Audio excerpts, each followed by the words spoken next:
Hi friends, கலை வணக்கம். வாங்க இன்றைக்கி நம்ம வந்துட்டு ஒரு ப்ளவுஸ் கை வந்து நம்ம கட் பண்ணியிருக்கோம். அந்த ப்ளவுஸ் கையில் வந்துட்டு ப்ளவுஸ் கையோ சுடிதார் கையோ ஏதோ நம்ம கட் பண்ணும்போது பார்த்திங்கனாக்கா நம்ம ஃப்ரண்ட் சைடுக்காக வந்து ஒரு 1 சென்டிமீட்டர் வந்து ஷேப் எடுப்போம்.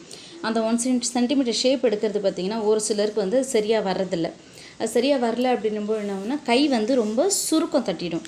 ஃப்ரண்ட்டில் வந்து ஒரு மாதிரி சுருக்கமாக இருக்க மாதிரி இருக்கும். அப்படி இல்லை அப்படின்னாக்கா வந்துட்டு ஒரு மாதிரி வந்து லூஸ் அடிக்கும், அப்படி இல்லைன்னா இழுத்துக்கிட்டு நிற்கும். ஏதாச்சும் ஒரு ப்ராப்ளம் வந்துடும். அது வரக்கூடாது அப்படின்னா நம்ம என்ன பண்ண போகிறோம் அப்படின்னு பார்த்திங்கன்னா, நம்ம கையை கட் பண்ணி எடுத்த பிறகு கையை வந்துட்டு நல்ல பக்கம் உள்ளே வர மாதிரி மடிங்க. அப்படி இல்லை நல்ல பக்கம் ரெண்டும் வெளியில் வர மாதிரி 2 கையும் தனித்தனியாக எடுத்து ஒன்றா மடித்து வச்சுக்கோங்க. ஒன்றா மடித்து வச்சுட்டு நம்ம அந்த தையல் போடுறதுக்காக ஒரு வீக்கட் கொடுத்துருப்போம். அந்த வீக்கட்லேருந்து ஒரு மார்க் பண்ணிக்கோங்க. அதுலேருந்து மேலே இருக்க ஒரு நம்ம ஃபோல்ட் பண்ணி தானே போட்டிருக்கோம். அந்த 2 பீஸை மட்டும் ஒரு 1 இன்ச்சு வந்து பேக்கில் இழுங்க. உங்களுக்காக இழுக்கும்போது கரெக்டாக ஒரு 1 இன்ச்சு போதும். 1 இன்ச்சு பேக்கில் இழுக்கும்பொழுது இழுத்துட்டு ஒரு மார்க் பண்ணிக்கோங்க. மார்க் பண்ணிவிட்டு அதுலேருந்து பார்த்திங்கன்னா வந்துட்டு இதில் நீங்கள் ஒரு சின்னதாக வந்துட்டு கொஞ்சம் வெளியில் வரும் அந்த கிளாத்து. வெளியில் வர கிளாத்தை நீங்கள் அழகாக கட் பண்ணி எடுத்துருங்க.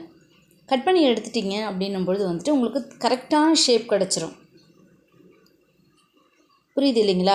இப்போ பாருங்கள், நம்ம அது மாதிரி தான் கட் பண்ணுவோம். ஒரு பக்கத்தை ஃபோல்ட் பண்ணி அதை மடித்து வெளியே தள்ளி நம்ம கட் பண்ணும்போது இது கரெக்டான ஷேப் வரும். இது வந்து உங்களுக்கு கரெக்டாக இருக்கும். நீங்கள் இந்த மாதிரி ட்ரை பண்ணி பாருங்கள். எதனா சந்தேகம்னா கமெண்ட் செக்ஷனில் கேளுங்க. தேங்க்யூ.